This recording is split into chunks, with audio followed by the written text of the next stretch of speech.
एक गांव में तीन अनोखे दोस्त रहते थे। एक इंसान जैसा घोड़ा, एक इंसान जैसा गधा और एक इंसान जैसा कुत्ता।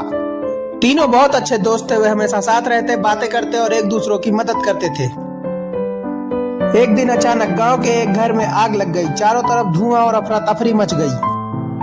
घोड़ा तुरंत दौड़ा और गांव वालों को जल्दी जल्दी सुरक्षित जगह पर पहुंचाने लगा।